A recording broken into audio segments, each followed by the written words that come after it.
vai buscar quem mora longe. Sonho meu. O sonho da Isabela e do Rodrigo é o sonho de muitos brasileiros que sonham com a casa própria. Somos o banco de todos os brasileiros, porque realizar este sonho não é só um sonho seu, é nosso também. Pensou em casa? Pensou Caixa. Caixa, o banco de todos os brasileiros.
Boa tarde. Este é o 68º Fórum Nacional de Habitação de Interesse Social. Esta é a segunda vez que o evento é feito na versão online. Queremos agradecer a parceria das empresas que tornaram possível este evento. A Caixa Econômica Federal, nosso principal patrocinador, a seguradora Excelsior, a construtora Pacaembu, a empresa Villagem Construções e a Companhia de Habitação e Obras do Estado de Pernambuco.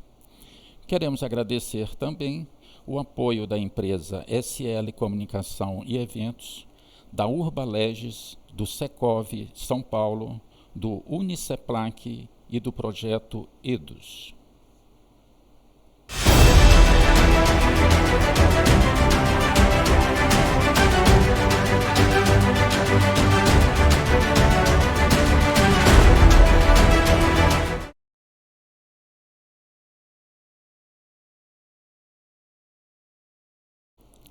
Olá.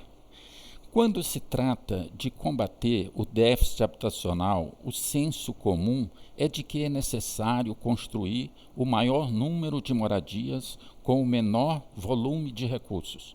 Porém, é fundamental considerar quanto custará a moradia para o morador em termos de consumo e necessidades de deslocamento, e o custo para os municípios em termos de infraestrutura urbana. Nesta mesa de diálogo, conheceremos alguns importantes aspectos do trabalho desenvolvido no último ano pelo projeto EDOS, Eficiência Energética para o Desenvolvimento Sustentável, no âmbito da parceria dos governos do Brasil e da Alemanha, e que teve o apoio e a participação da ABC, que enfrenta este importante dilema. Chamamos para compor esta mesa a diretora do Departamento de Articulação e Planejamento e secretária substituta da Secretaria Nacional de Habitação, Alessandra Dávila Vieira. O responsável pelo projeto EDOS no Brasil, Philipp Hoppner, especialista da agência GIZ do governo da Alemanha.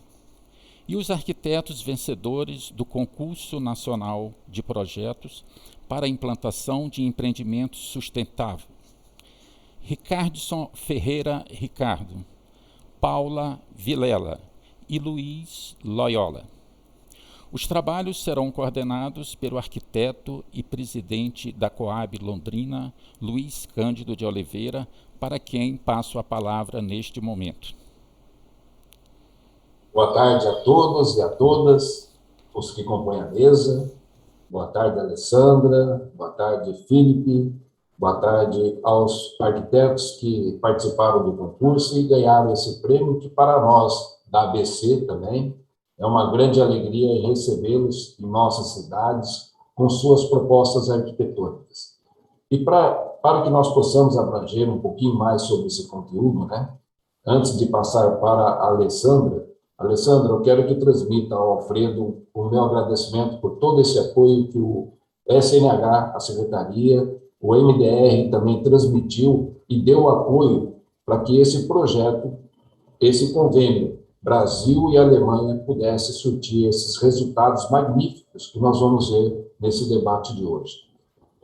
Nesse sentido, Alessandra, convido você a fazer a abordagem por meio da Secretaria Nacional de Habitação. Seja bem-vindo, Alessandra, uma boa tarde para você, e estamos aqui aguardando ansiosos para ouvir a sua fala. Obrigada, Luiz. É um prazer estar aqui, né, na mesa, junto com dois parceiros fundamentais aí, especialmente para esse tema de sustentabilidade, que é a ABC e a GIZ, né? Então, eu agradeço muito o convite, o abraço será transmitido e corroboro com a sua fala da importância que foi a cooperação da GIZ e do projeto EDOS para a gente desenvolver o tema da eficiência energética, mas não só, da sustentabilidade como um todo, por dentro da Política Nacional de Habitação.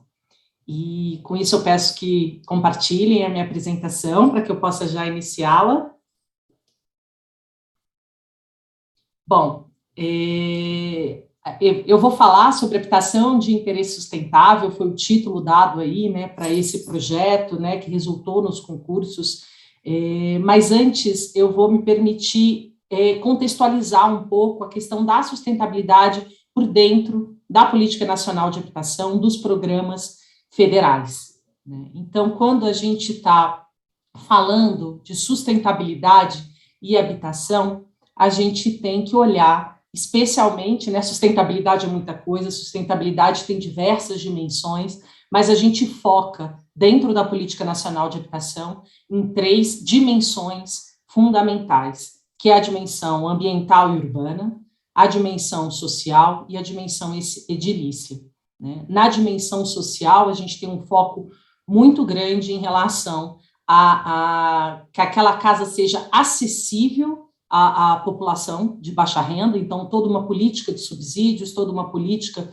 né, de crédito ou enfim, de parcelas compatíveis, e essa discussão da eficiência energética, como foi colocado pelo Anacleto no início, ela é fundamental porque os custos da habitação não são somente para a sua aquisição, locação, enfim, não somente as parcelas, mas também quando numa moradia formal se agrega diversos custos, e os custos de energia, elas têm um impacto bastante grande no orçamento das famílias de baixa renda, e isso a gente pôde trabalhar ao longo também desse projeto de cooperação com a GIZ, né?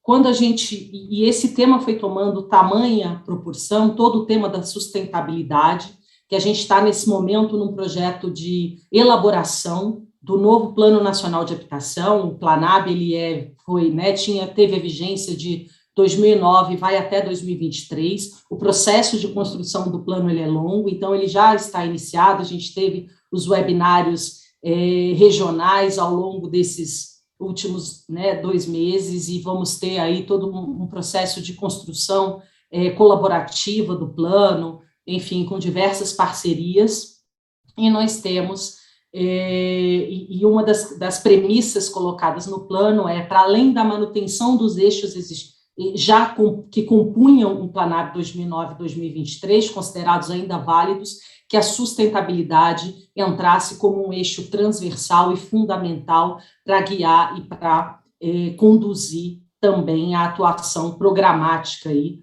da Secretaria.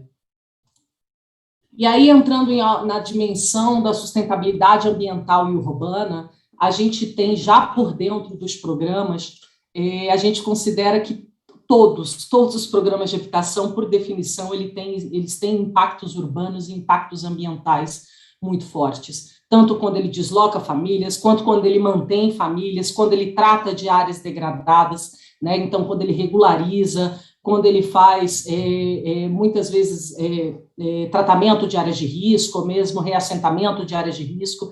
Então, toda essa discussão da sustentabilidade ambiental e urbana, ela é bastante imbricada, né, dentro da política dos programas habitacionais, dada a importância da habitação dentro, né, da composição urbana, né, a quantidade e o impacto que isso tem dentro das nossas cidades. Então, a gente tem aí nossos principais programas e todos têm uma relação direta com o tema da sustentabilidade, né? E quando a gente fala, né, de impacto, a gente muitas vezes olhando pelo negativo, a gente tem toda uma discussão muito forte, muito importante, sobre melhor localização dos empreendimentos. A gente sabe do impacto que isso tem, não só na sustentabilidade ambiental e urbana, mas também na vida das famílias, né? O Anacleto também colocou a questão do deslocamento, mas tem também a questão do acesso a serviços públicos e por aí vai. Então, mesmo essas dimensões, elas são imbricadas entre si, às vezes por um aspecto do programa ou por alguma determinante que esse programa. Então, por isso, a necessidade da gente discutir a sustentabilidade de uma forma transversal e de uma forma mais ampla. Então, a gente tem também mostrando um pouquinho aí do quanto que impacta, né, a Política Nacional de Habitação, enfim, por dentro das questões de sustentabilidade, e aí olhando para a dimensão edilícia propriamente dita, a gente tem, né, as nossas necessidades habitacionais gigantescas, aí, quase 6 milhões de domicílios em déficit, e a gente tem que cerca de 80% dos lançamentos imobiliários habitacionais são voltados para a habitação social ou para o mercado popular, aquilo que a gente chama de faixa 2 e até faixa 3, né, que foi aí consolidado no país na última década, a partir de programas federais, a partir principalmente de toda uma reestruturação do FGTS. Então, a forma que a gente regulamenta e faz a construção desses empreendimentos tem um impacto edilício muito grande nas cidades brasileiras. E isso também a gente pode olhar quando a gente fala da inadequação habitacional. E aí, claro, impactos fortes na questão da urbanização, né, da infraestrutura, que é tratada aí pela urbanização de assentamentos precários, quando a gente tem a questão de consolidação das famílias, né, nas áreas, mas também dentro da dimensão edilícia, a gente tem aí uma adequação habitacional de quase 25 milhões de moradias, considerando esses três componentes, parte disso, 11 milhões, tem problemas, inadequações habitacionais, e que a gente sabe que é tratado, na maioria das vezes, sem assistência técnica, sem auxílio, enfim, de engenheiros, arquitetos e por aí vai, para o controle dessa obra, ou materiais conformes e por aí. Então, a gente tem cerca de 32%, ou seja, um terço das vendas da indústria são para o varejo, ou seja, vão para essa autopromoção, para essa autoconstrução, e a gente tem que 85% das obras não utilizam serviços de assistência técnica. Né? E o que significa também não utilizar assistência especializada? Significa também um gasto de até 30% do valor total da obra, o que não impacta na sustentabilidade, né, social, no problema financeiro, mas também num desperdício, também indica um desperdício de material, também um outro impacto de sustentabilidade bastante forte. Então, por isso, né, dado esse impacto na edificação edilícia, a gente tem aí um programa estruturante dentro da habitação, um programa já, né, considerado aí, como a gente fala, um programa de Estado, afinal de contas ele vai para os seus 25 anos, que é o Programa Brasileiro da Qualidade e Produtividade do Habitat, que tem aí sistema de conformidade de materiais, sistema de conformidade de qualidade da gestão das construtoras e de avaliação de sistemas inovadores, e que tem focado as suas últimas discussões, né, é uma gestão compartilhada, então toda uma pactuação com o setor da construção civil, né, e que tem focado as suas últimas, os seus principais andamentos e também aí o projeto EDOS tendo um papel, né, uma colaboração importante nesse sentido, para a gente ter fazer um andar no sentido da sustentabilidade, no sentido da economia verde, pela indústria da construção civil, especialmente pela indústria de materiais, né, mas não só.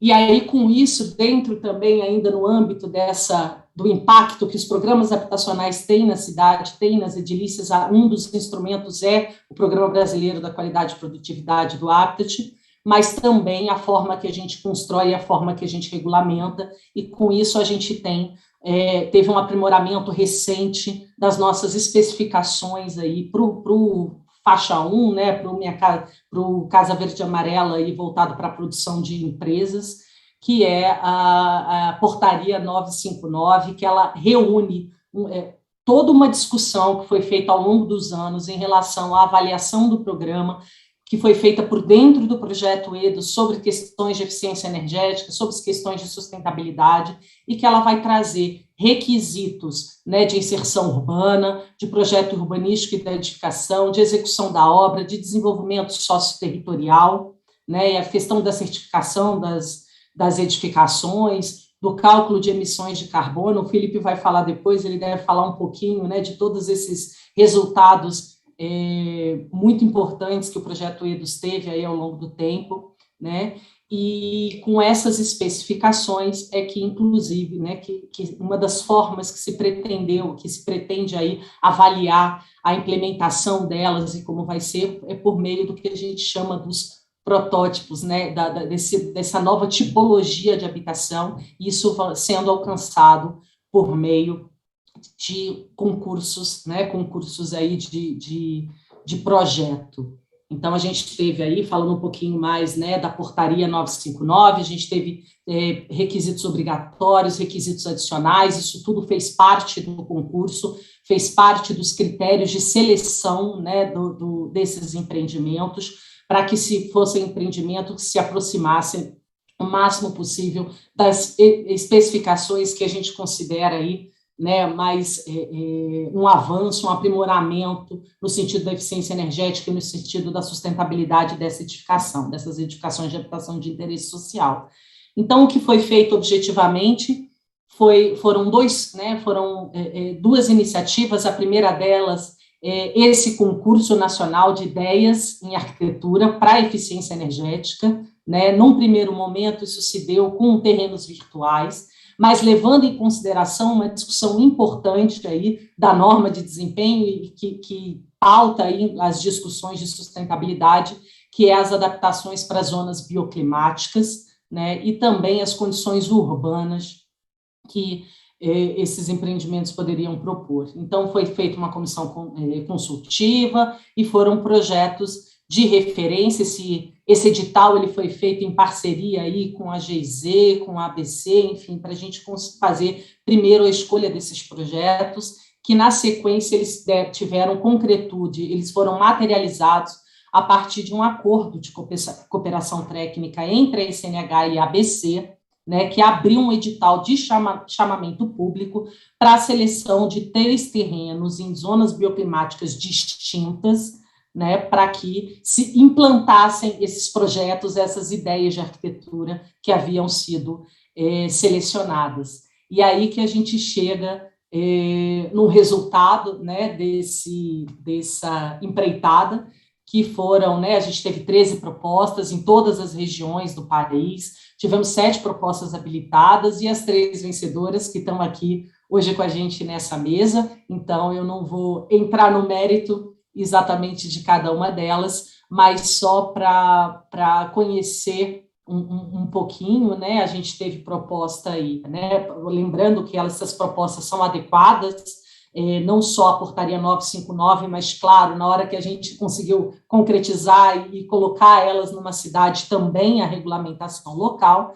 Então, a gente tem aí, uma síntese arquitetos, uma proposta, né, em Londrina, na Zona Bioclimática 3, nós temos aí em Campo Grande, com a Paula Vilela, na Zona Bioclimática 6, e em Olinda, né, uma parceria com a Coab Pernambuco, com a Mira Arquitetos, na Zona Bioclimática 8, e esse aqui foi só um pequeno spoiler para quando os arquitetos apresentarem de verdade aí, com propriedade, as suas propostas, e eu fico aqui à disposição para o debate e agradeço mais uma vez o convite. Parabéns, Alessandra, pela apresentação. Parabéns à equipe da Secretaria Nacional de Habitação e também ao secretário por ter uma equipe eficiente e trazer esse passo à frente que nós estamos vendo o resultado agora. Gostamos das suas considerações e suas observações e agradeço a sua participação nesse momento e depois nós retornaremos, né, para algumas perguntas. Umas 10 perguntas, no mínimo, será necessária a resposta. Mas muito obrigado. Tá? E vamos agora falar, né? Estamos falando de habitação, interesse sustentável, sustentabilidade, nós estamos falando de eficiência energética também. Então, vou convidar o Filipe, representante da GIZ, governo alemão, que deu esse passo importantíssimo para o nosso Brasil nessa contribuição e nesse acréscimo de conhecimento, esse intercâmbio cultural, né, que nós podemos até dizer, e técnico, trazendo inovações tecnológicas para as edificações. Filipe, seja bem-vindo. Aliás, é o seguinte, Filipe, eu quero transmitir um agradecimento à sua equipe também, o Lothar, né, o Daniel, que foi muito eficaz, o Arno, que esteve aqui em Londrina visitando o local. Obrigado a vocês também. Filipe, a palavra é com você. Muito obrigado, Luiz. Quero ressaltar, sim, que atrás de mim é uma grande equipe forte. Quero agradecer também, em primeiro lugar, pela minha equipe, também pela equipe na SNH, que apoiou muito. Quero agradecer a você, Luiz, e também a presidente da ABC, né, a Maria do Carmo, que também apoiou bastante a todo esse processo, a esse projeto de cooperação. Quero agradecer a você, Alessandra, em nome da GIZ e da cooperação alemã. Você é nova diretora do Departamento de Articulação e Planejamento na SNH, e a gente espera que vamos ter muita mais cooperação no futuro. E com você também, Luiz, vice-presidente da Associação Brasileira de Cohabis e agentes públicos da habitação, e presidente da Companhia de Habitação em Londrinas, dá 2 oportunidades a gente se rever, né? Porque você também tem um projeto desses 3 protótipos nesse território de vocês lá em Londrinas, eu ainda não conheço. Então, estou muito ansioso para ir e conhecer, né? Eu preparei uma apresentação e eu vou tentar aqui compartilhar minha tela. Só um momento. Eu quero dizer que eu não incluí muitas imagens, são só textos, porque eu achei que são hoje os arquitetos que nos vão apresentar um pouco os planos, né, e as imagens desses lindos projetos que eles fizeram para esses terrenos disponibilizados pelas Cohabis, que hoje vamos falar um pouco mais em detalhe. Então, estou muito feliz também contar com a presença dos arquitetos dos projetos, Ricardo, Paula e Luiz. Bem-vindos. Agradeço novamente a sua participação nesse concurso, mas agradeço também a todos os outros 60 participantes nesse concurso, que foi um processo bem aberto, né, e transparente, e vocês são os vencedores. Parabéns novamente, e vamos já, na sequência, ver os resultados. Trouxe essa pequena apresentação só um pouco para estruturar a minha fala, né? O projeto Eficiência Energética para o Desenvolvimento Urbano Sustentável, na verdade, acabou. Ele terminou faz alguns dias, em novembro, e aqui coloquei um pouco a conclusão, né? Qualidade na habitação social, eficiência energética e gera um desenvolvimento urbano sustentável, né? O projeto, como já disse, finalizou. O projeto era uma cooperação para o desenvolvimento sustentável entre a Alemanha e o Brasil, implementado tanto pela Secretaria Nacional de Habitação e a Gesellschaft für Internationale Zusammenarbeit. Eu sou um perito enviado pela GIZ, mas originalmente trabalho lá na Alemanha também, no governo federal da Alemanha, em temas de construção de habitação também. Eu vou hoje um pouco a fala da Alessandra, que já explicou bastante bem os objetivos desse projeto EDUS, né? Vou tentar um pouco olhar desde a perspectiva da Alemanha, da cooperação alemã. O que nos interessou, quais foram os objetivos, os resultados e quais poderiam ser os caminhos para o futuro, né? Novos temas e novas oportunidades de cooperação para um desenvolvimento integrado e inclusivo de bairros sustentáveis no Brasil. E acho que esses protótipos aqui, esses projetos pilotos, podem ser uma boa oportunidade para a gente um pouco desenvolver esse tema. E, além disso, eu vou contextualizar um pouco o concurso, né? Habitação de interesse sustentável e o chamamento a terrenos dos Cohabis como 2 processos modelo na busca de qualidade para a habitação social. E acho que a gente pode, seguindo esse sucesso dessas parcerias, né, implementar mais outros concursos, talvez sobre recuperação também de bairros, talvez sobre um desenvolvimento sustentável de áreas degradadas, né, de áreas devam ser integradas melhor na malha urbana. Então, sobre isso vou um pouco falar. O que fizemos no nosso projeto de cooperação com foco na habitação social? A gente fez, como a Alessandra já falou, né, algo de regulamentação e usamos um pouco essa oportunidade.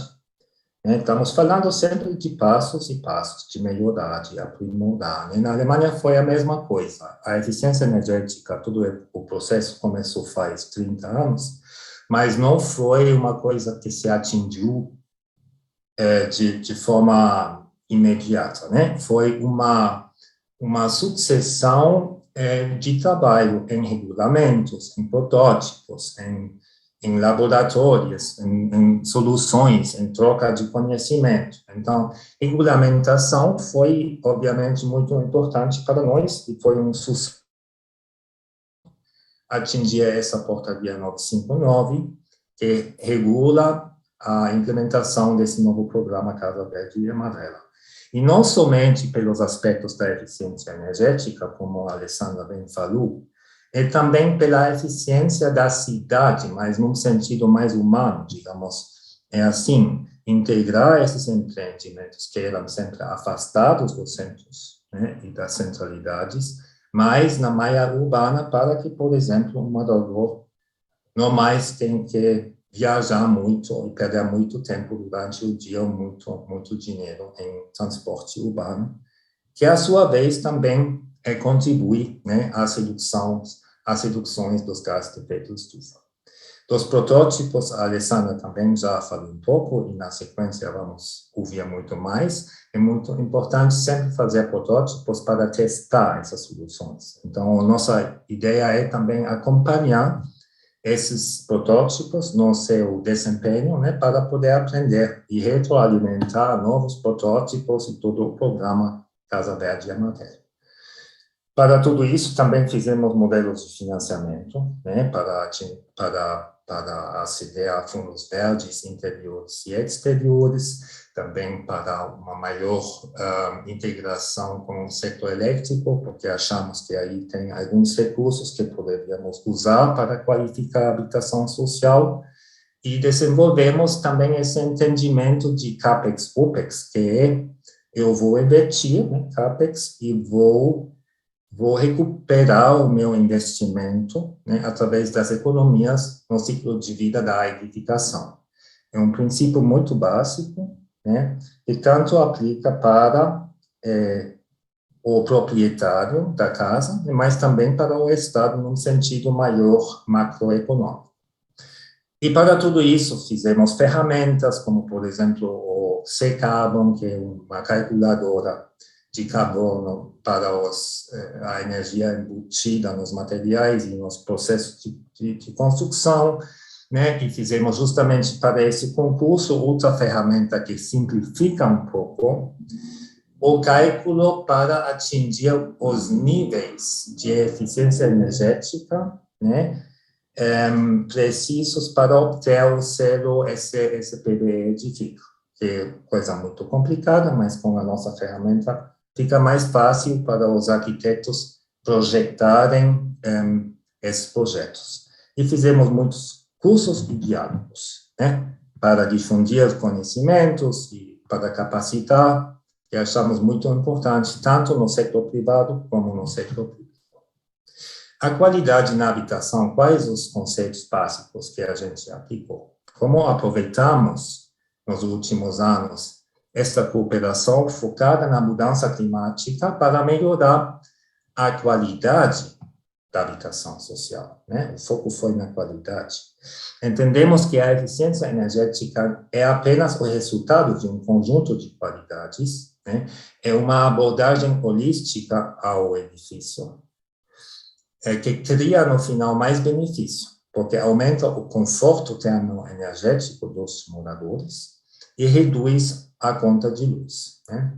Para isso, também olhamos para todo o ciclo de vida para exigir qualidade na habitação social. A pobreza energética é um fato, gente, não somente no Brasil, também acontece na Alemanha, e temos que olhar mais para esse ciclo de vida para entender a economia micro, né, dessas famílias.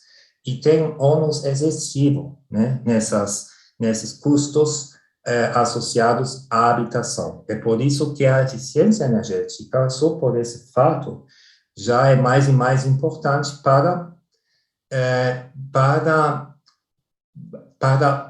criar habitação sustentável, que dessa forma vai ser ainda mais social, né? Porque não podemos comprometer os bolsos das famílias do futuro com uma casa mal feita.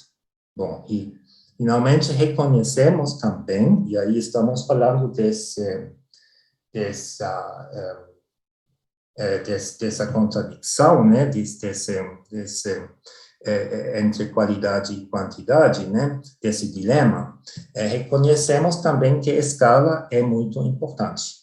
E por isso, também no concurso, que já vamos ver, e vamos falar um pouco, né, foi tão importante trabalhar em aspectos de padronização. Como podemos padronizar sem replicar esse tipo H em todo o Brasil? Não é isso, né? Mas como padronizar módulos de construção para reconfigurar e adaptar às situações específicas locais, né? Para poder industrializar e replicar. Não é somente importante para o Estado central, né, para o governo nacional, essa replicabilidade e essa eficiência dos recursos para atingir a escala, né? É também a mesma coisa para a GIZ, para a cooperação internacional. Com os poucos fundos que podemos investir no mundo, né, temos que sempre olhar para o upscaling. O que podemos fazer para atingir a escala? Bom, aí chegamos a esses novos protótipos, que foi só um resultado desse projeto EDUS. Como promovemos os protótipos de habitação sustentável, agora implantados em 3 terrenos? Eu acho fundamental, e quero aqui destacar o trabalho de 2 colegas, um é da GIZ, que é o Daniel Wagner, e a outra é da SNH, que é a Marina Oliveira, que eles definiram 2 processos de seleção com apoio meu também um pouco nesse concurso de habitação de interesse sustentável. O concurso é uma forma de licitação, obviamente, que a GIZ basicamente não usa no exterior. Foi muito convencimento também para o lado alemão usar isso, porque eles dizem que é ineficiente.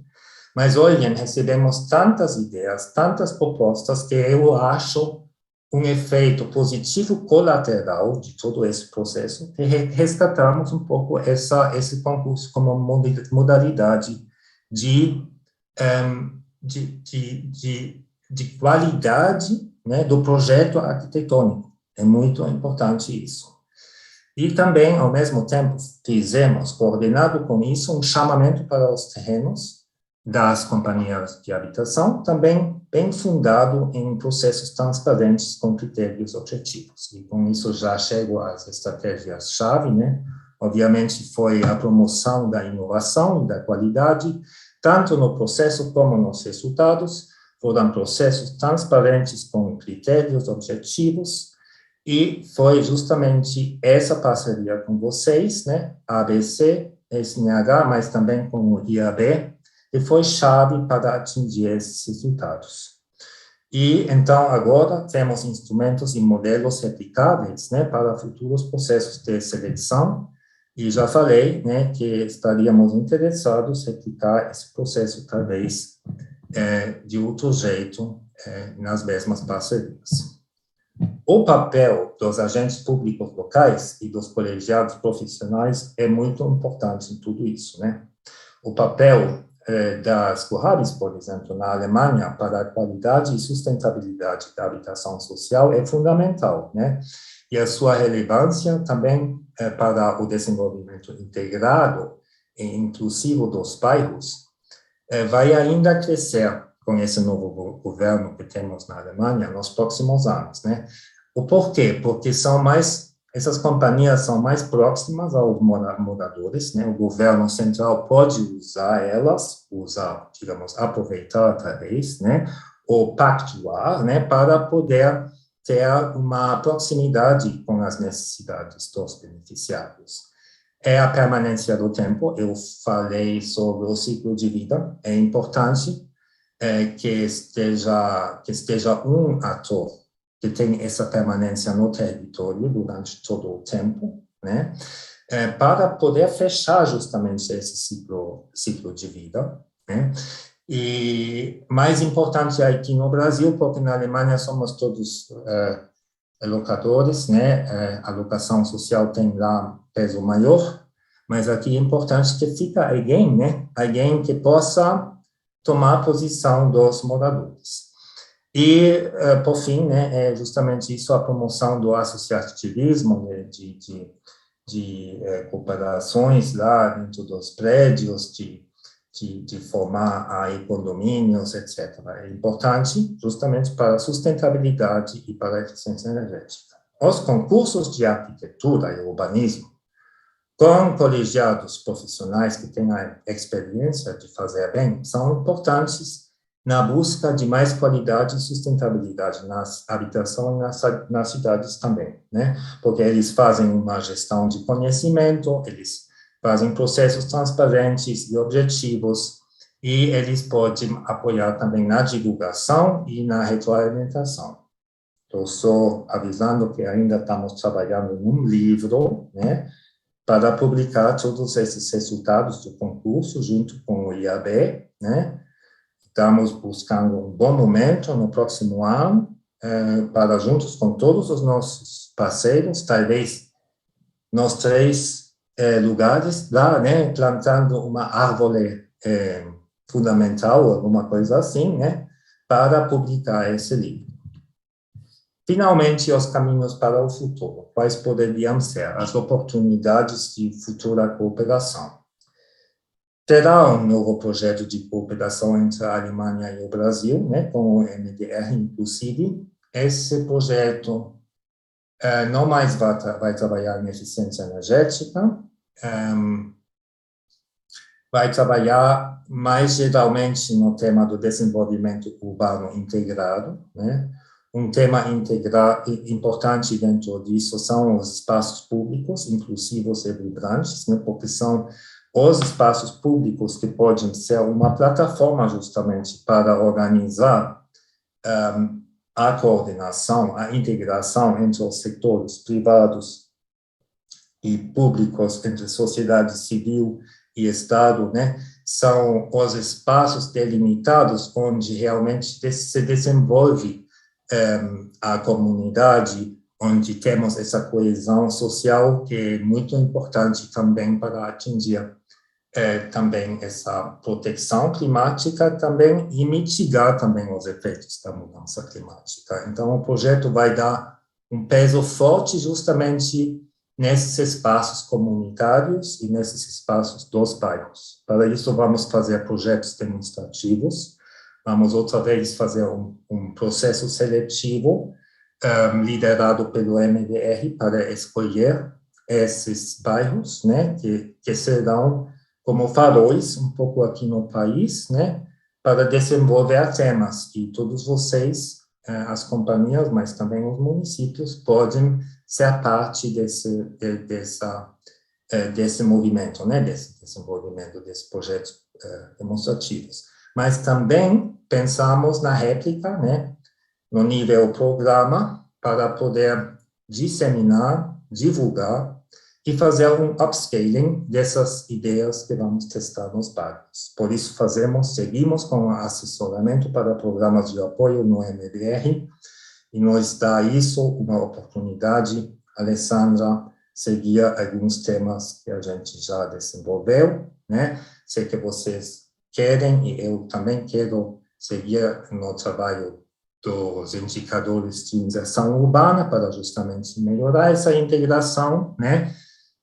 Sei que vocês também querem um pouco impulsar esse tema dos planos socioterritoriais, que justamente fazem isso, né? Fazem uma integração do bairro com cidade, fazem uma sustentabilidade social no tempo, como parte do trabalho social. Então, são temas que vamos abordar no próximo ano.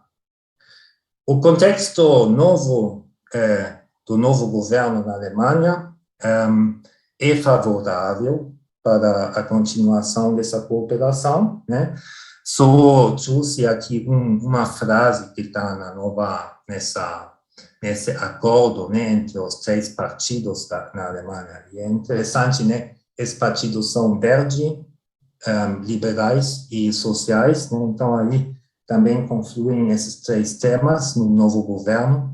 Então eles falam que querem tornar a construção e a habitação do futuro acessíveis, neutras ao clima, sustentáveis, sem barreiras, inovadoras e com espaços públicos vibrantes.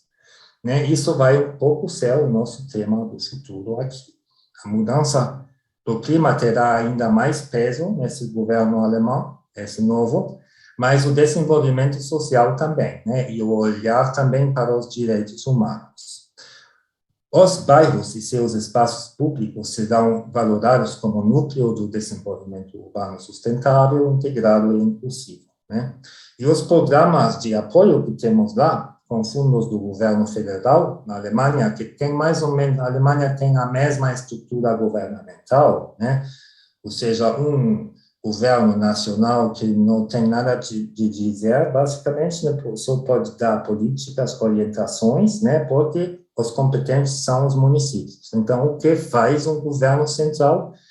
Ele faz Städtebauförderung. Städtebauförderung é uma guarda-chuva, e temos lá nessa guarda-chuva vários programas de fomento, de apoio, né, aos municípios, e com isso, obviamente, o governo central tem um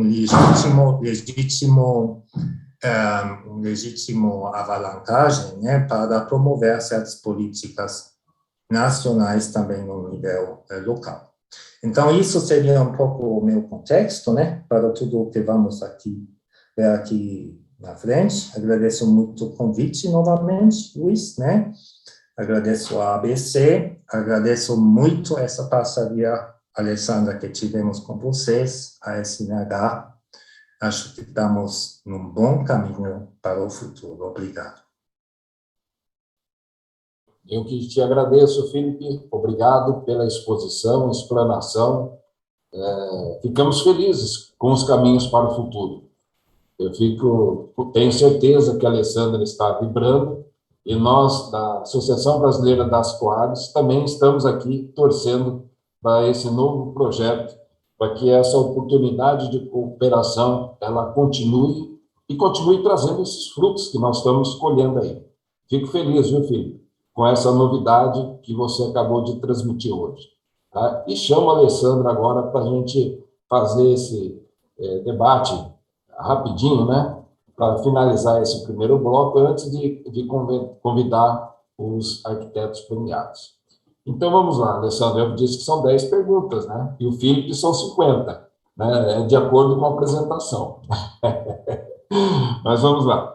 Alessandra, qual é a expectativa da Secretaria e do Ministério com a implantação desses 3 protótipos nas diferentes zonas bioclimáticas, conforme foi abordado?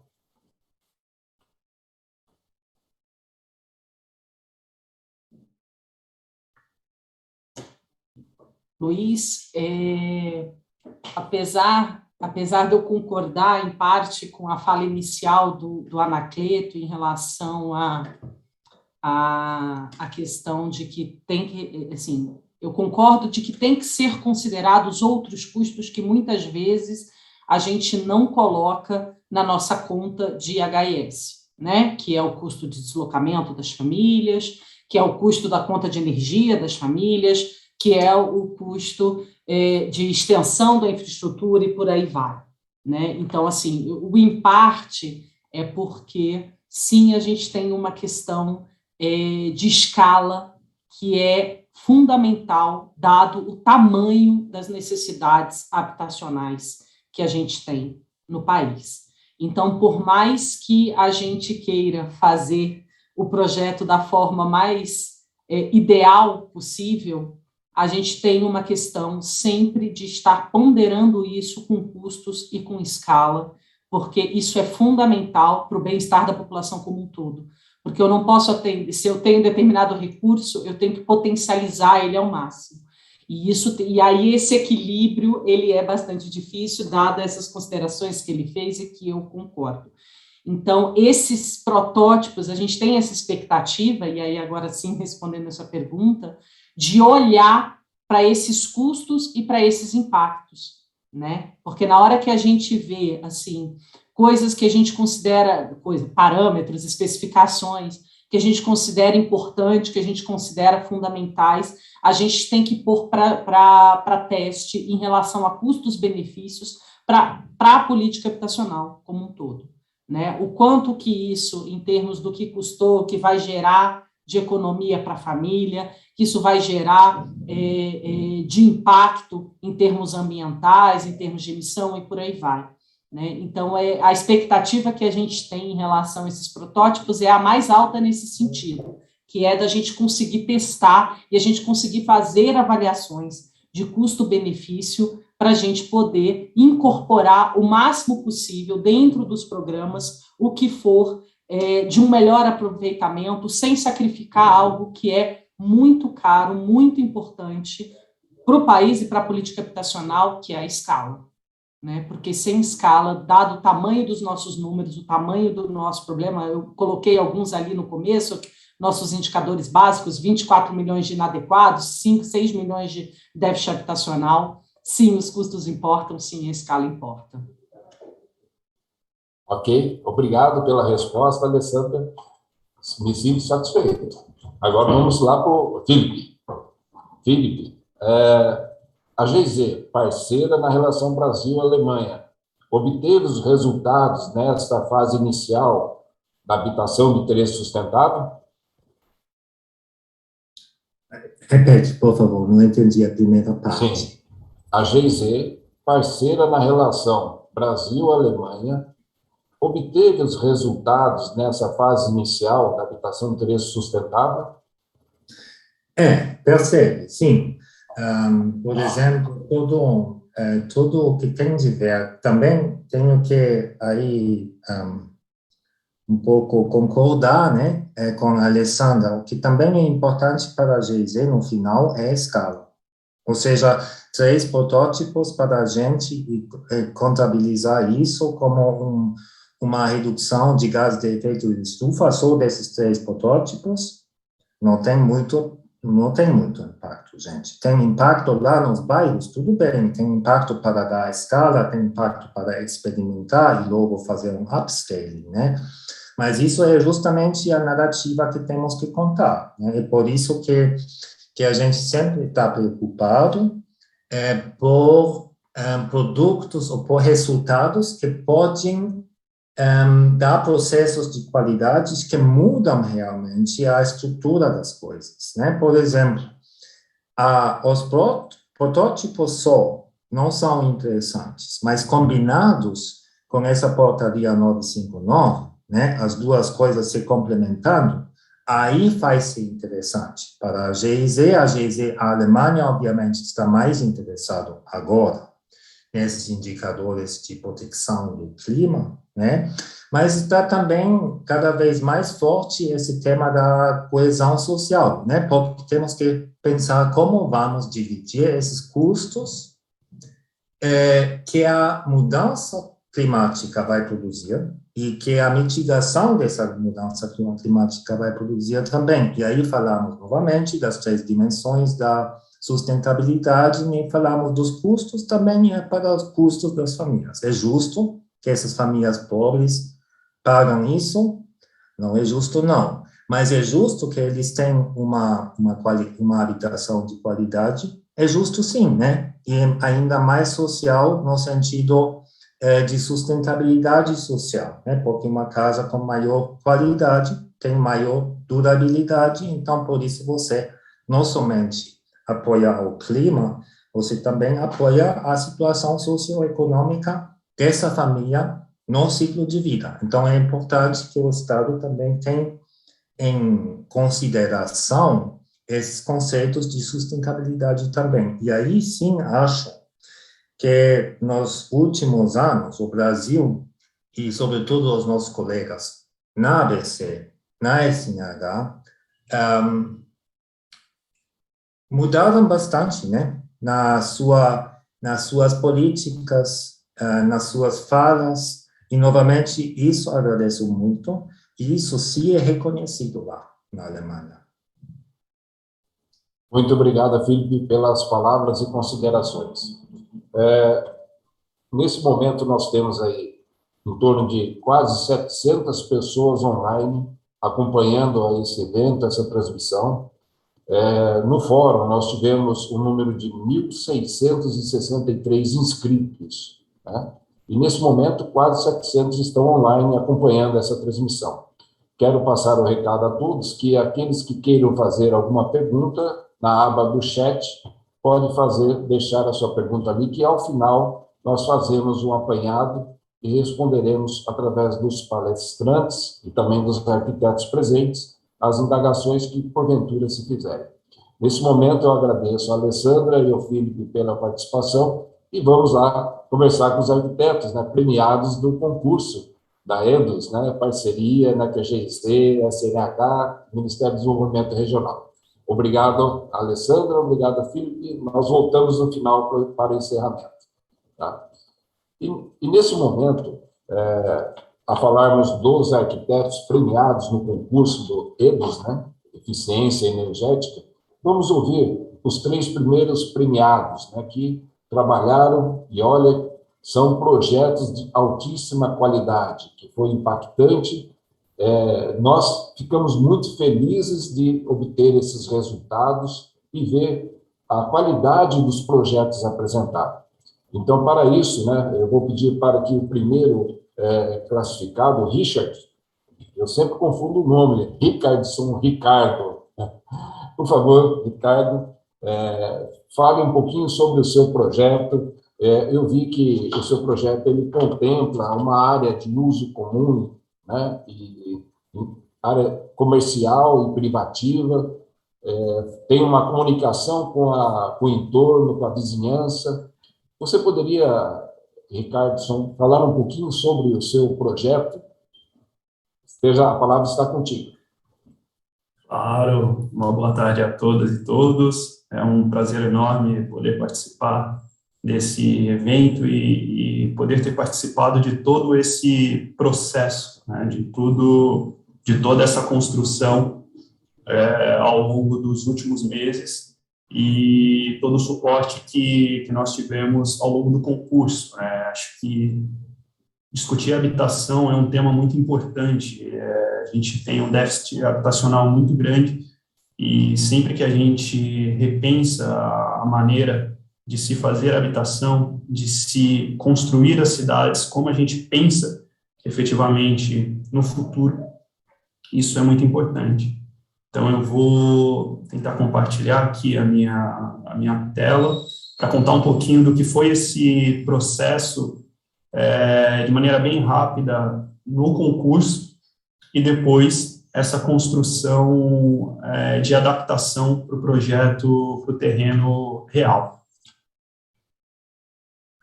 Então, nós tivemos o concurso, né, de habitação de interesse sustentável, inicialmente em um terreno virtual. Tínhamos uma quadra para trabalhar e, a partir disso, tentar construir parâmetros e pensar soluções que pudessem se adaptar à escala, né, do nosso país, esse país de escala continental, e como conseguiríamos trazer premissas que permeariam ao longo do projeto, independente de onde ele fosse inserido. Então, nós tínhamos questões de sustentabilidade, tínhamos algumas questões que identificamos que seria importante trazer e convidar todo o entorno para uma participação franca dentro desse edifício, porque quando a gente pensa em construir habitação, quando a gente tem uma quadra, 5.000 metros quadrados para desenvolver um projeto, fechá-lo para si próprio é um desperdício. Então, é muito importante, e nós acreditamos muito nisso, que é muito importante construir a cidade, que é muito importante ceder esse espaço, um espaço central, entregar e propor urbanidade para que haja uma apropriação dos moradores, mas também de todo o entorno. Então, dentro desse conceito, ainda no caráter do concurso, a gente imaginou, então, algumas diretrizes que seguiram, e vai ficar claro depois na parte da apresentação do projeto já implantado, mas algumas diretrizes de ocupação, que seria a compreensão e o entendimento de que teríamos uma a importância de ter um contato com a rua, essa participação das pessoas, olhos na rua, para que a gente tenha um espaço que seja seguro e confortável de transitar. A partir disso, a gente entende também a importância de se pensar permeabilidade nesse terreno, como trabalharíamos com blocos, com conjuntos, até para que fosse possível uma melhor adaptação em caso de terrenos com desníveis. Depois, a inserção de núcleos habitacionais, de modo que conseguíssemos criar uma relação de vizinhança. E, por fim, nesse último diagrama, em vermelho, a importância de se pensar em áreas comerciais, condominiais, áreas que pudessem trazer um retorno financeiro para esse conjunto habitacional, que pudesse trazer uma relação de contato com a rua, e a partir da modulação que a gente pensou no projeto, ele poderia se adaptar.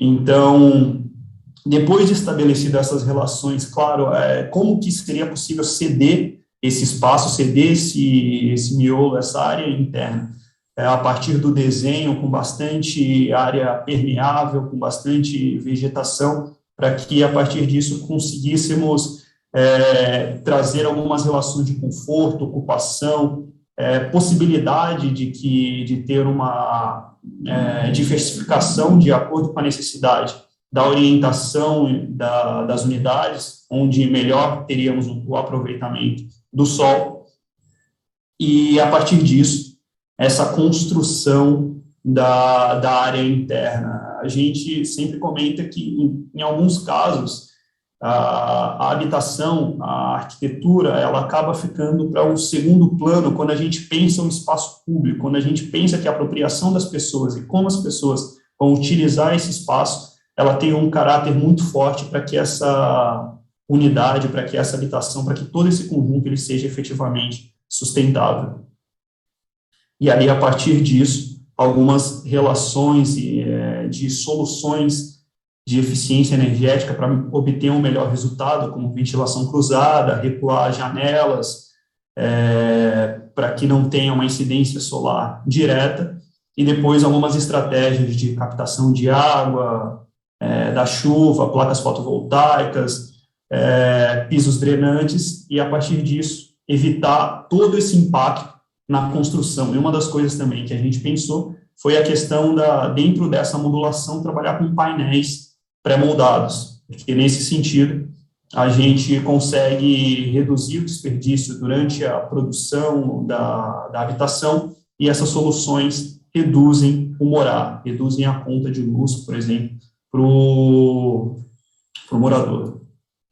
E aí, essa construção dessa atmosfera. Dentro dessa etapa, depois que a gente desenvolveu a parte do concurso, efetivamente, nós tínhamos, então, a intenção de adaptá-lo.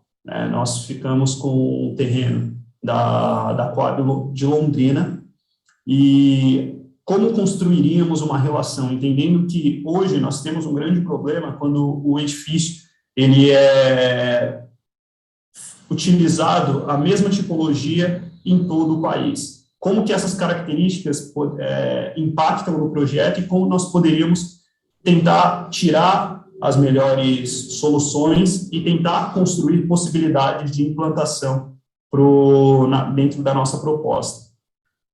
Então, a gente começou entendendo qual seria a relação, quais são as características da cidade de Londrina,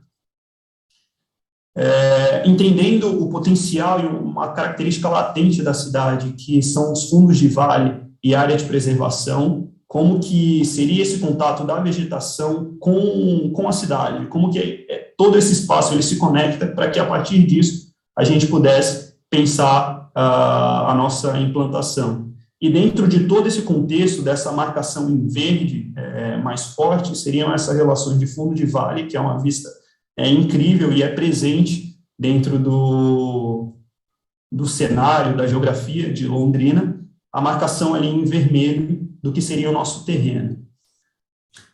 Aproximando essas relações, e aí, a partir da visita técnica, todas essas características elas já são presentes, elas estão fortes dentro da construção, elas estão fortes na cidade. Então, a gente consegue identificar Nesse caso, o Lago Igapó, um importante lago da cidade, que traz características da apropriação da população. Alguns trechos, em um dos trechos do Lago Igapó, teve uma área que ela foi aterrada e permitiu essa apropriação da população. Tem uma característica que são equipamentos relativamente simples, mas trazem um contexto e uma participação de toda a comunidade na cidade, que a gente acredita ser muito importante. E depois, o Zerão, que também tem algumas áreas de apropriação com equipamentos, bastante vegetação, quadras para práticas de esporte, toda essa construção, e também uma área de apropriação, de espetáculo. Então, como a gente conseguiria identificar essas potencialidades da cidade e trazer essa relação para o projeto? Como nós conseguiríamos levar para o contorno norte, que é a área que a gente está desenvolvendo o projeto, o que já acontece na cidade, não ser algo que a gente criou ou qualquer coisa do tipo, mas foi uma identificação que a gente tentou se aproximar. Essa vista aérea, então, é um pouco do terreno, do local que a gente iniciou o projeto, a gente conseguiu se aproximar, entender quais eram essas relações, quais eram as intenções da Coab, de população, quais seriam as famílias que iriam para esse empreendimento, para que, a partir dos levantamentos que eles já tinham, entender essas características da família. Quantas pessoas são, como que poderíamos trazer algo que já existe de novo, mas isso se tornar latente no projeto.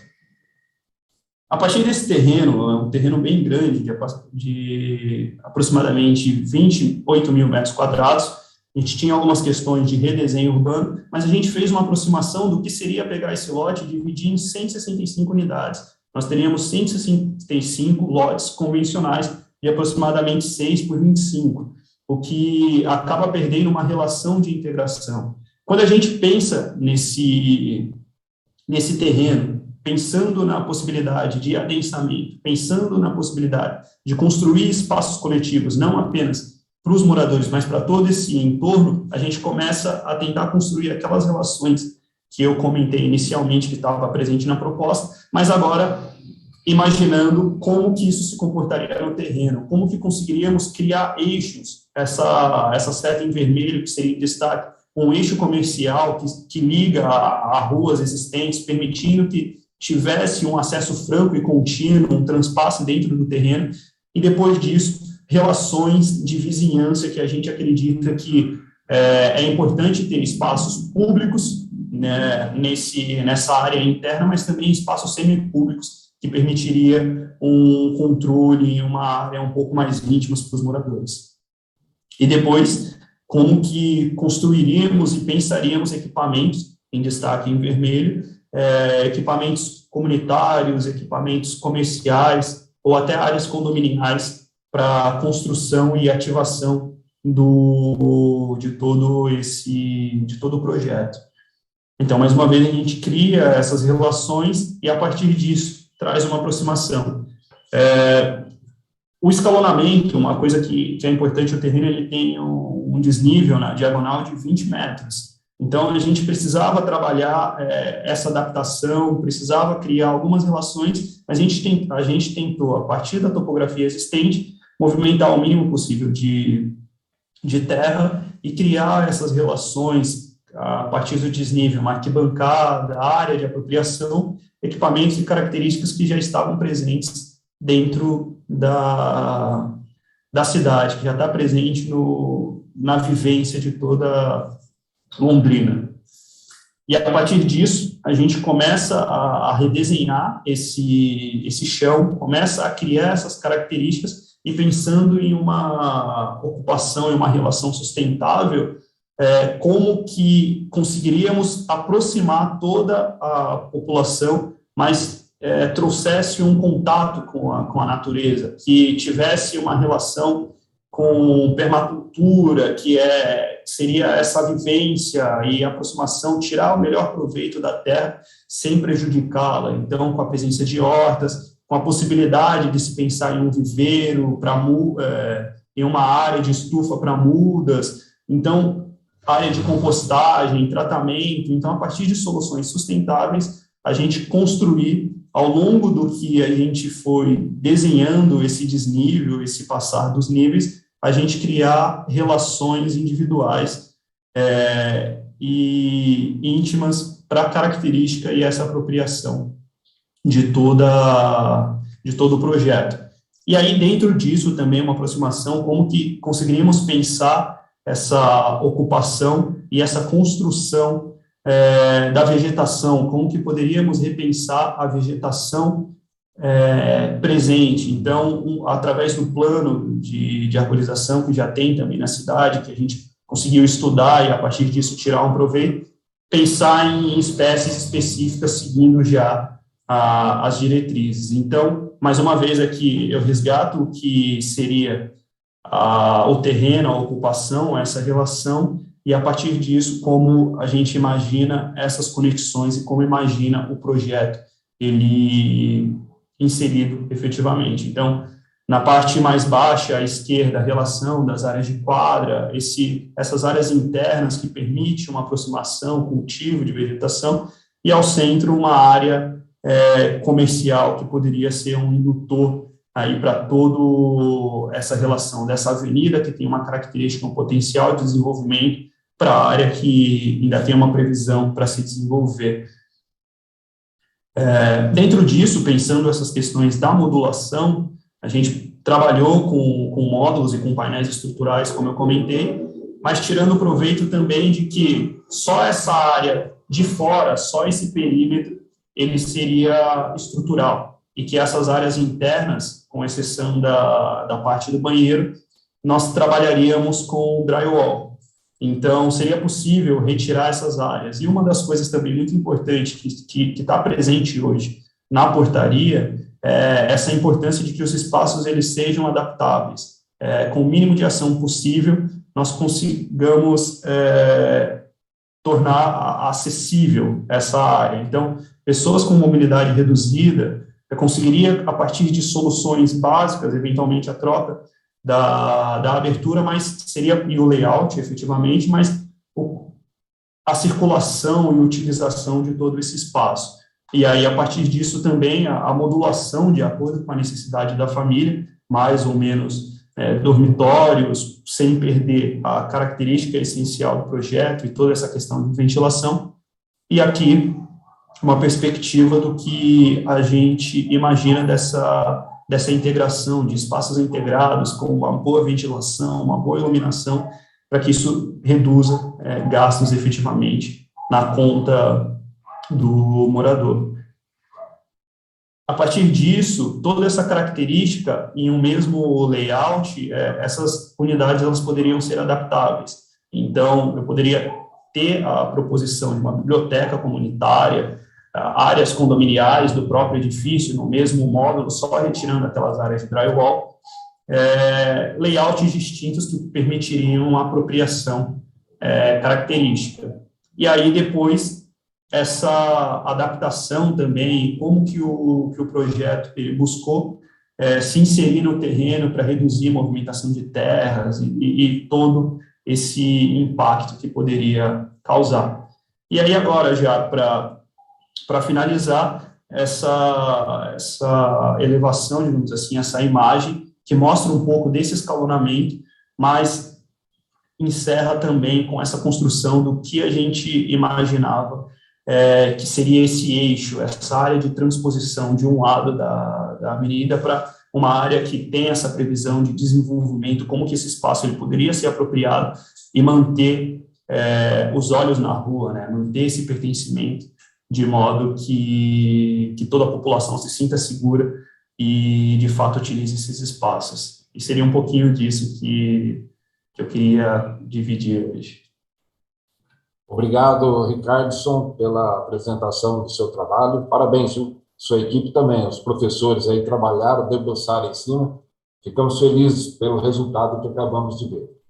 E, nesse momento, agora, nós convidamos a arquiteta Paula Vilela para também falar um pouco sobre o seu projeto. Paula, seja bem-vindo a esse evento e, por favor, aborde o seu projeto, está sendo designado para a cidade de Campo Grande, Mato Grosso do Sul.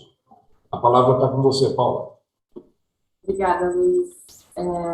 Primeiro, agradecer ao evento, à organização, à ABC, à GIZ também, por essa possibilidade, né, desse concurso, e agradecer também meus parceiros, o Luiz e o Ricardo, que estamos os três nessa empreitada, é uma alegria estar com eles aqui também, propondo esses protótipos.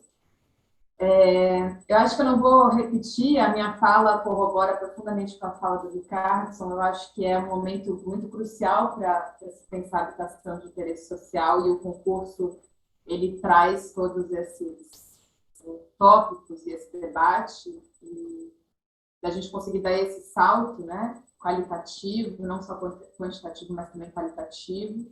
E eu acho que estava tudo ali, né, tudo colocado, tanto na portaria como no edital do concurso, e agora na sua adaptação para essas cidades.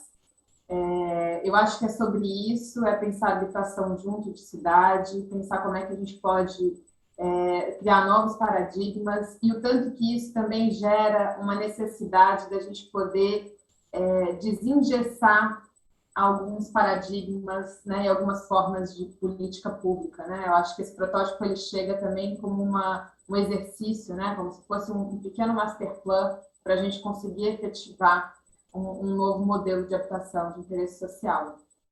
No primeiro momento, ao longo do concurso, né, como o próprio Ricardo falou, a gente trabalhou com lote virtual, e a minha proposta também é muito dialoga muito com a proposta dos outros desenhadores, que é essa tentativa de quebrar a lógica padrão de habitação de interesse social, de grandes lotes fechados, sem contato com a rua, são gradeados, quadras muito extensas, monótonas, né? Então, o próprio exercício do concurso já foi um ato de projetar a partir desse novo partido, que é como é que a gente quebra essas quadras, como é que a gente traz a cidade para dentro, como é que o conjunto conversa com a rua, conversa com o entorno, participa desse entorno e colabora, né? É um organismo vivo, então essa questão da inserção urbana também é muito colocada. Então, tudo isso estava ali na premissa do concurso, de quebrar essas quadras, trabalhar com blocos que pudessem ter fachadas ativas, que a quadra pudesse também ser um espaço público. E aí isso foi, né, gerando um desenho de projeto que poderia também ser replicado, enfim, dentro desse contexto da sustentabilidade, dentro da produção em série. E aí chegamos numa possibilidade de um tipo de bloco que conversasse com a rua, mas também que tivesse o seu pátio interno. Então, essa dupla face, né, um partido que pudesse conversar com esses dois lados do empreendimento. E também partindo de questões de sustentabilidade, de relações de aproveitamento para novos sistemas de energia, então placas solares, uma fachada que pudesse ter uma proteção, um sombreamento, também uma variação ao longo do dia, terraços verdes. Então, tudo isso colocado ali no concurso, e aí eu vou explicar agora um pouquinho como é que isso se rebateu na cidade, para onde eu fui escalada para aplicar esse protótipo, né? Das 3 cidades, eu estou trabalhando em Campo Grande, no Mato Grosso do Sul, uma cidade que tem essa tradição também em ser uma cidade verde, né? Que já ganhou muitas vezes o selo de cidade verde, essa preocupação com sustentabilidade.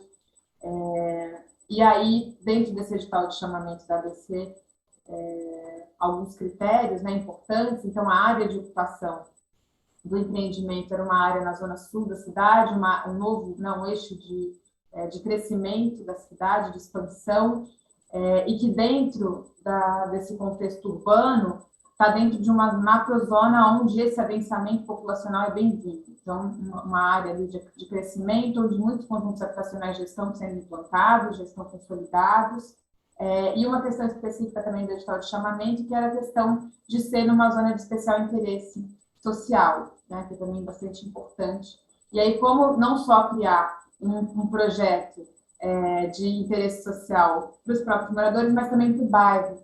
Então, dentro desse desenho urbano, né, de alguma morfologia de já alguns conjuntos consolidados, né, ao longo desse eixo de bairro, o nosso empreendimento também ser uma possível centralidade, né? Poder ser uma quadra que converse e que abasteça também esse bairro. Então, essa função social também expandida. Então, se a gente olhar um pouquinho essa imagem, né? Ao redor de todo do conjunto, a gente já tem uma série de conjuntos implantados, inclusive um conjunto mais recente, imediatamente ao lado do nosso. Tem um eixo estruturante de bairro, que é a Avenida Cafezais, que é uma avenida importante, né? Que já estrutura todo o conjunto de bairro, que também faz frente com o nosso terreno, que é bem interessante para a proposta. E, aproximando, a gente vê um pouco essa diferença, que eu achei também um exercício curioso, já que a gente está propondo um protótipo que venha rebater determinadas estratégias, né, para poder implementar outras estratégias sustentáveis, urbanas e sociais. A gente percebe, né, esse carimbo da tipologia H e essa pavimentação excessiva, né? Tanto excessiva que a gente tem um tanque aqui de drenagem porque a gente não consegue chegar na taxa de permeabilidade do solo, né? Então a gente tem que criar outras estratégias. Então, como é que a gente sai um pouco disso, de um conjunto murado, né, gradeado, fechado, onde as relações se pautam muito pela via do carro, né? E isso tudo bastante árido, né, para o conjunto habitacional, e trabalha a partir de uma outra proposta. Então, eu achei bem curioso a gente ter esse diálogo. Aqui, imediatamente ao lado da nossa área, a gente vai ter uma rua que a gente prevê que seja compartilhada, onde a gente possa abrir os portões aqui desse conjunto existente para poder ter uma feira de rua, para poder ter uma travessia para pedestres. E no bloco, né, no lote, efetivamente, a gente vai implementar a proposta, a gente conseguiu duplicar aquilo que no terreno virtual do concurso era basicamente metade dessa área, a gente duplicou, né, aqui o terreno é bem maior, e a gente conseguiu colocar 164 unidades habitacionais em 4 blocos, e não mais em 2. Sendo que a proposta é que esses blocos configurem essa praça, né, em cruz e faça com que todo o terreno seja permeável, e ainda assim mantendo também os pátios internos dos edifícios.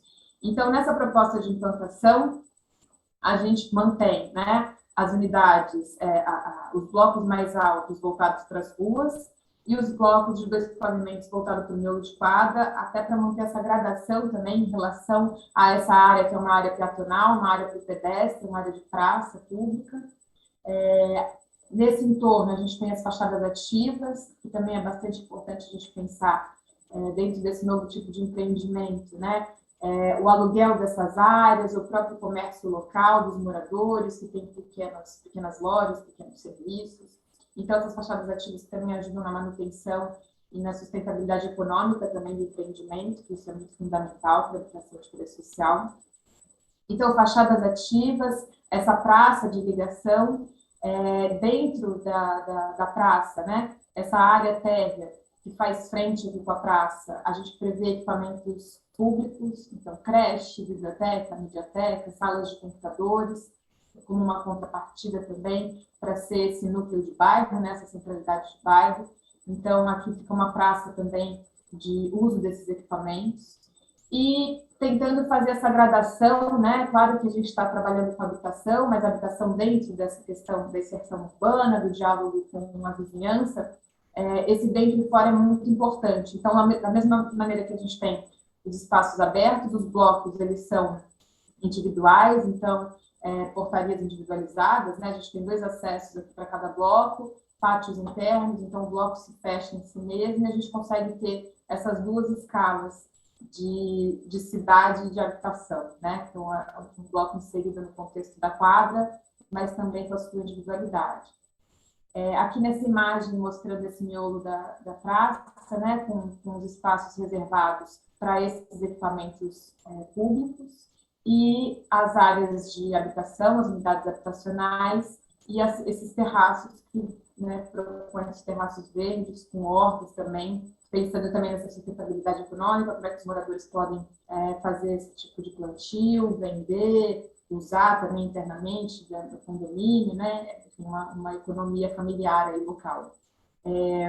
Dentro de cada bloco, né, são blocos similares, há uma variação no térreo por conta das fachadas ativas, dependendo da fachada, mas são blocos que se repetem, né? Então, a gente tem um pavimento tipo com as unidades de 2 quartos, toda a circulação de serviço interna, né, e todas as fachadas externas, privilegiando os espaços de permanência, né, então quarto, sala, com avarandados e com brises móveis, pensando também nessa questão do sombreamento como uma estratégia de proteção, e os brises sendo móveis também auxiliando nesse deslocamento, dependendo do horário do dia, em relação à insolação.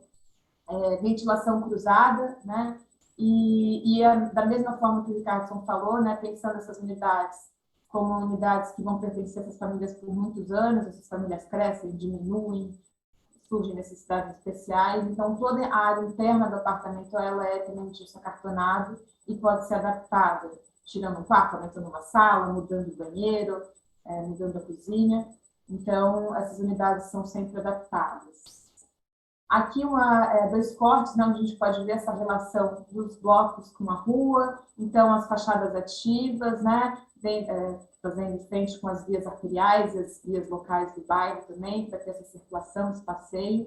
Os pátios internos e as circulações de moradores, né, com essa questão visual também, esse dentro e fora, essa relação de vizinhança. Essa circulação da praça, né, fazendo essa mediação entre os blocos, e as fachadas também com os avarandados 1 metro acima da rua, também gerando uma certa privacidade para os moradores. Então, os avarandados, a elevação dos avarandados criando essa proteção também, né? E aqui um corte transversal, mostrando essa relação também. É um terreno que tem um caimento mais suave, mas a gente tirou partido desse caimento para gerar essa separação entre público e privado. Aqui uma imagem desses pátios internos, né? Então a gente também abusou bastante da questão de pisos drenantes, pisos intertravados, grama. Eu não sei de falar, vou voltar aqui rapidinho, porque essa questão também da sustentabilidade, né? A gente estava trabalhando num terreno que tem uma série de árvores existentes, então todas essas árvores sendo mantidas, e o acréscimo de árvores fazendo a borda, né, e o miolo dessa praça. Então, esse aproveitamento também da vegetação existente, da questão do verde, né, de ser uma quadra bastante permeável, e essa questão dos sistemas, né, de sustentabilidade, enfim, tanto da questão do uso da água de chuva, desse reuso para as questões condominiais, a questão da ventilação cruzada, a questão da proteção tanto dos painéis, dos brilhos móveis, quanto desse afastamento gerado pelas varandas, e tudo isso de uma forma econômica, né? Sem grandes alterações no padrão construtivo, mas podendo gerar uma economia e uma manutenção a longo prazo para o condomínio. Então, aqui uma imagem interna também, né? Toda a parte interna possível de ser adaptada, ventilação cruzada, iluminação, bastante iluminação interna. Campo Grande é uma cidade bastante quente, né? Então eu acho que é um ótimo lugar para a gente testar essa questão também da ventilação, da insolação. E aqui uma vista lateral mostrando essa relação do conjunto com a rua, né? Tanto da praça quanto das fachadas ativas, das unidades habitacionais. Perdão. Achei que eu estava falando. E dessa relação com a rua, né? E é isso.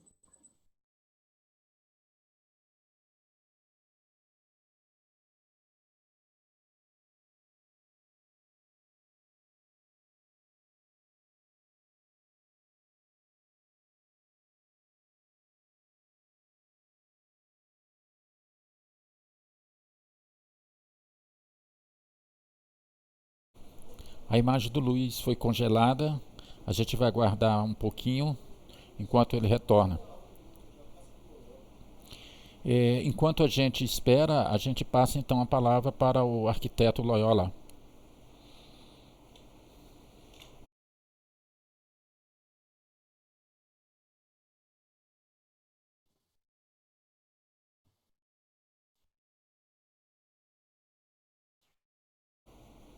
Boa tarde. Todos me ouvem? Sim, Loyola. Você pode seguir em frente. Maravilha.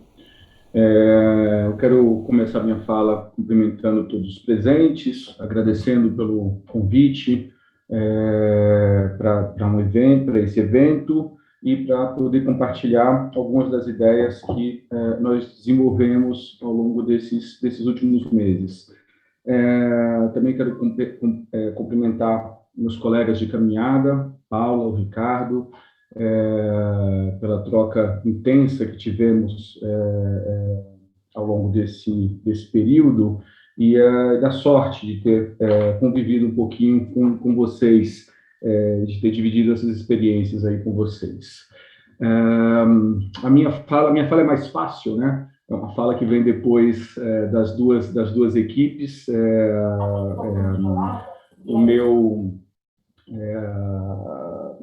O nosso jeito de pensar está muito em consonância com o que foi colocado pelo Ricardo e pela Paula, com algumas especificidades, mas para a gente que fala por último é muito mais simples, né? Porque as grandes questões foram colocadas. Eu vou falar, então, aqui do projeto que vai ser implementado em Olinda, começando rapidamente, muito rapidamente, falando do concurso, né? E elencando os princípios que foram importantes para a nossa equipe na hora de pensar esse projeto inicialmente para o terreno virtual e a tentativa de trazer esses princípios para a realidade encontrada na cidade de Olinda, em Pernambuco. Quais foram os princípios que guiaram a nossa equipe, o nosso pensamento? Foram 4 grandes princípios. Primeiro, a importância do desempenho bioclimático do conjunto proposto, entendendo a sombra, a ventilação e a luz natural como recursos estruturadores da proposta. E tirar proveito desses recursos não implica no encarecimento da obra, né? Esses recursos estão ali, disponíveis, é uma questão de projeto, uma questão de desenho, incorporar esses recursos e tirar proveito desses recursos nos conjuntos arquitetônicos. O segundo grande princípio é o princípio de caminhar para propostas de cidade de uso misto, também muito em consonância com o que os meus colegas colocaram anteriormente.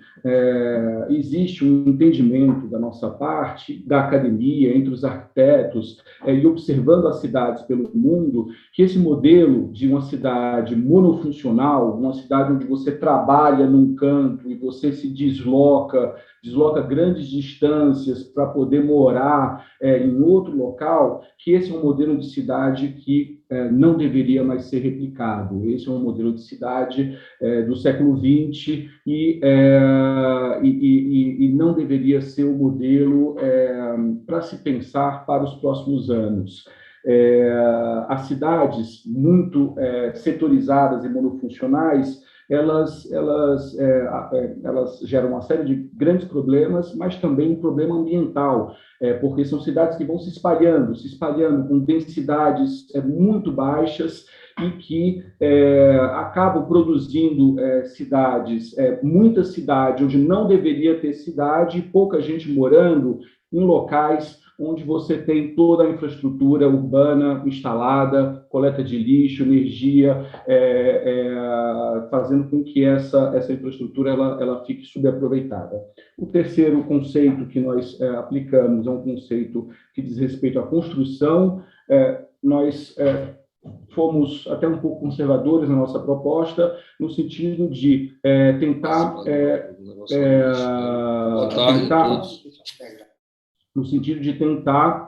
trazer para a nossa proposta sistemas construtivos. Opa, tem alguma interrupção aqui. Opa.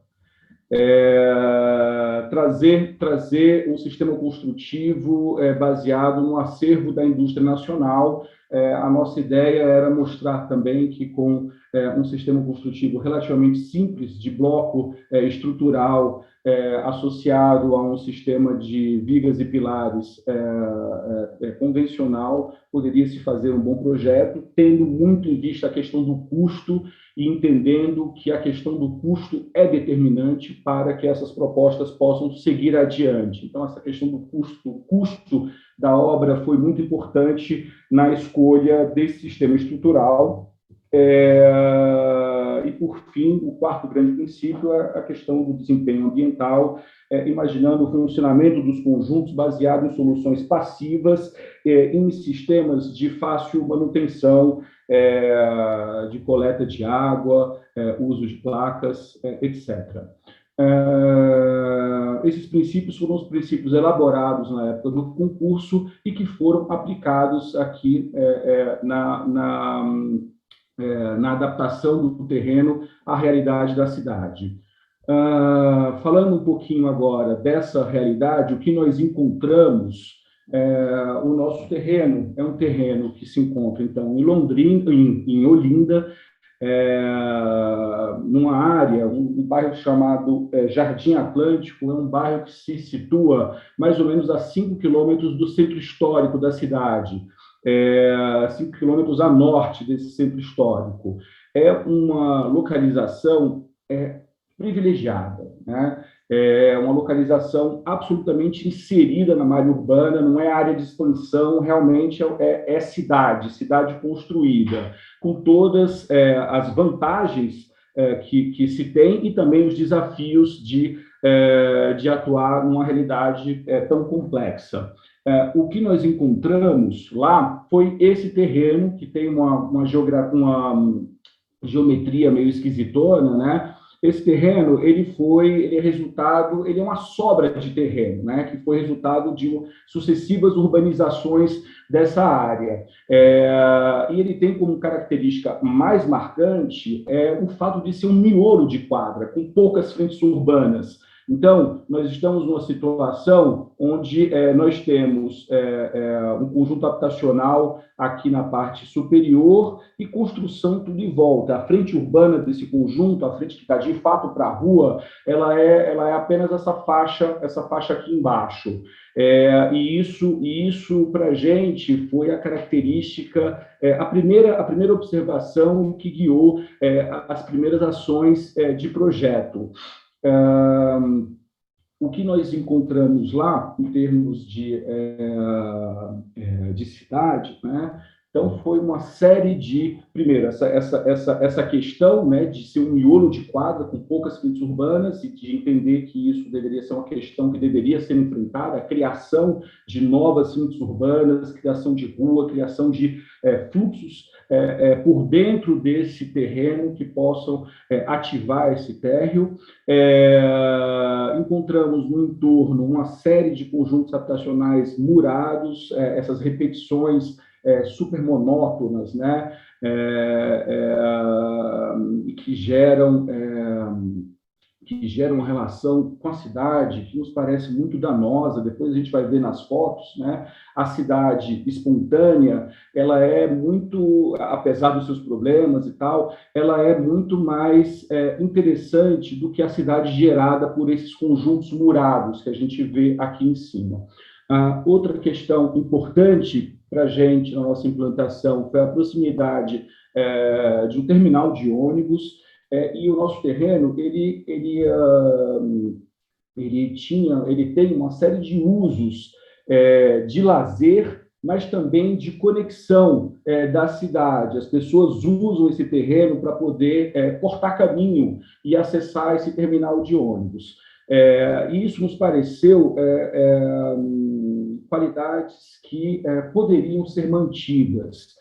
A nossa proposta, ela tem essa característica da gente não tentar apagar completamente os usos atuais desse terreno e substituir por outros usos e sim tentar manter os usos que achamos positivos e tornar o uso desse terreno ainda mais complexo, com a questão habitacional entrando agora aqui na proposta. Seguindo aqui adiante, algumas fotos do que nós encontramos lá.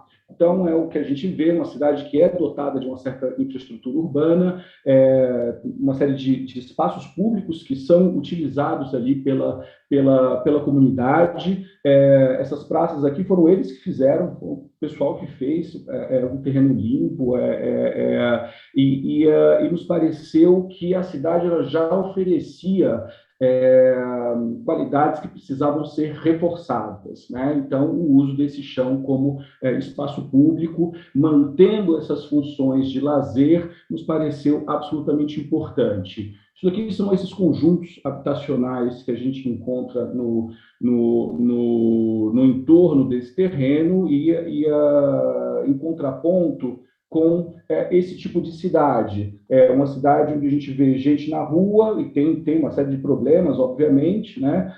Mas é uma cidade que tem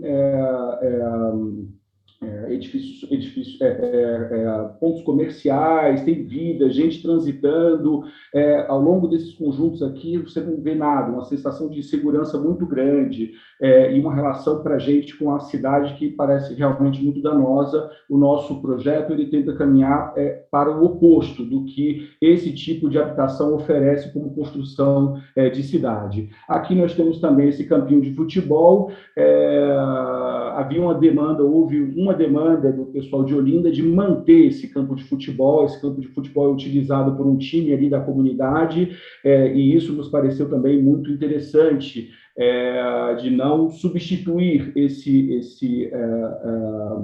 uso, e sim incorporar esse uso aos novos usos. Passando aqui um pouco adiante, o nosso terreno ele tem algumas questões que precisam ser enfrentadas, né? Mas assim, não é nenhum drama tecnicamente, né? Enfim, refazer a canalização, enterrar esses canais, cuidar um pouco dessa questão de saneamento.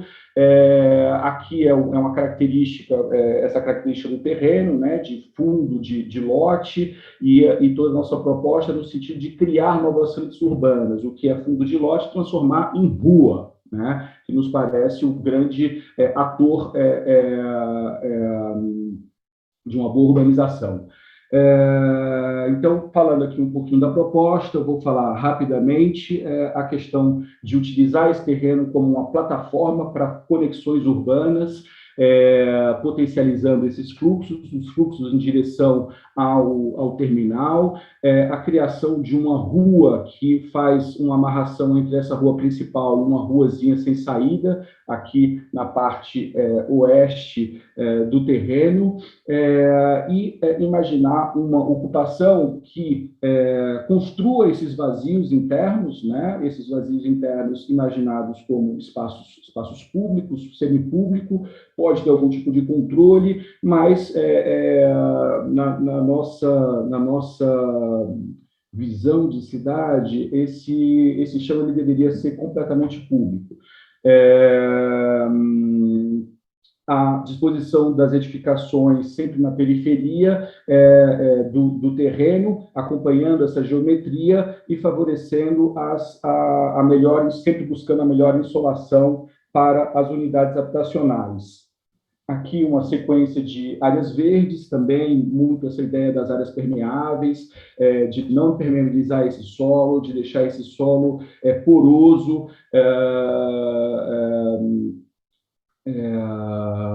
o mais poroso possível, né? Aqui os usos previstos, também caminhando para essa questão da cidade mista, pensamos ainda num modelo muito aberto. A gente não chegou em grandes definições quanto a esses térreos, porque nós imaginamos que pode ter um uso comercial, dependendo das necessidades da comunidade, e aí um trabalho posterior para entender claramente o que são essas necessidades, nós podemos incorporar alguns equipamentos a esse térreo, e o nosso sistema construtivo ele foi pensado nesse sentido, para ter um térreo absolutamente flexível. Então, um sistema que vem de bloco até uma certa cota, você tem uma transição, e aí no térreo nós temos um sistema de vigas e pilares, permitindo adaptações e futuras definições sobre o que pode ser esse térreo. Em relação aos elementos de proteção, todas as fachadas estão direcionadas para as melhores orientações, evitando aqui, a todo custo, o poente, que em Pernambuco tem enfim, é um sol que castiga muito, né? Então toda a orientação ela vai evitando esse poente. As fachadas são protegidas por brises, e o prédio ele também tem, na sua arquitetura, uma cobertura característica que vai sombrear essa última laje, e também que serve como plataforma para colocar placas solares aqui, né? Placas fotovoltaicas, desculpe, aqui não tem placa solar. A caixa d'água é um único castelo de água que vai atender ao conjunto inteiro, fazendo com que essa cobertura ela fique muito leve, muito livre, e fazendo também com que a estrutura fique muito mais econômica por conta desse tipo de opção. Aqui alguns desenhos que foram desenhos já de desenvolvimento no executivo, onde a gente vê a disposição das edificações, as áreas verdes, o térreo aqui ocupado parte por habitação, mas principalmente por comércio, esses módulos super flexíveis que podem ser comerciais, mas que a gente pode incorporar uma série de outros equipamentos. Isso vai ser fruto provavelmente de um desenvolvimento junto ao pessoal de Olinda.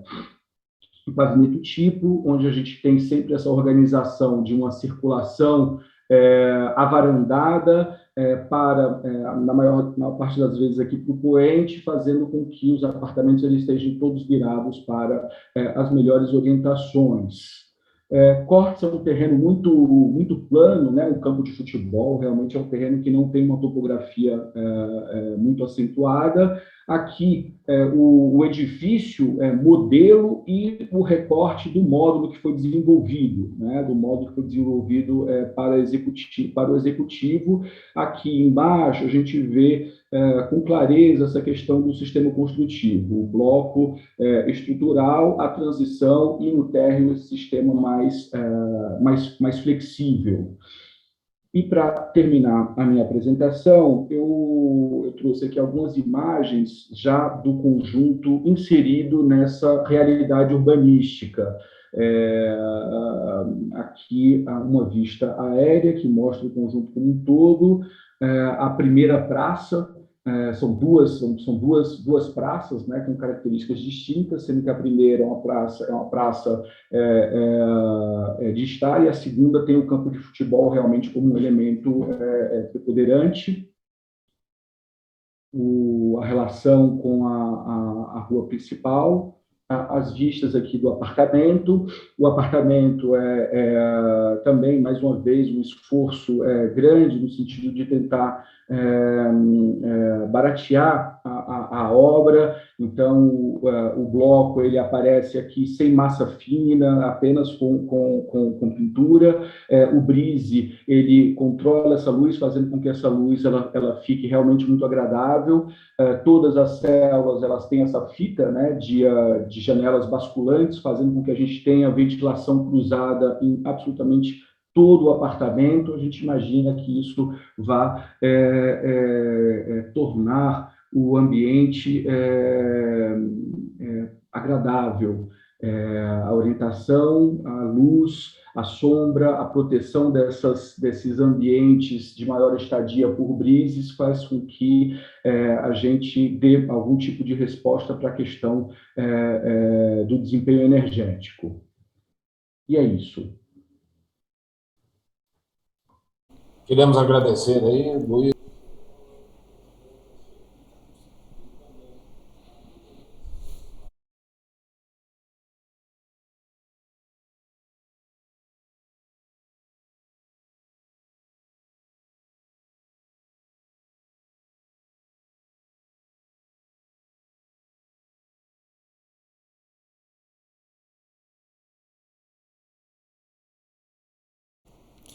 Agradecemos aos participantes desta mesa e, mais uma vez, agradecemos aos nossos patrocinadores.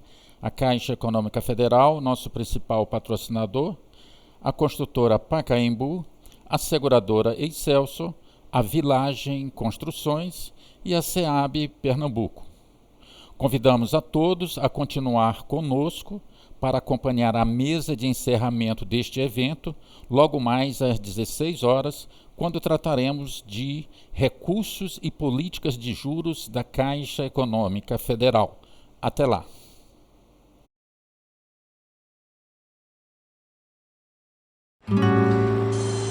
Sonho meu, vai buscar quem mora longe. Sonho meu. O sonho da Isabela e do Rodrigo é o sonho de muitos brasileiros que sonham com a casa própria. Somos o banco de todos os brasileiros, porque realizar este sonho não é só um sonho seu, é nosso também. Pensou em casa? Pensou Caixa. Caixa, o banco de todos os brasileiros.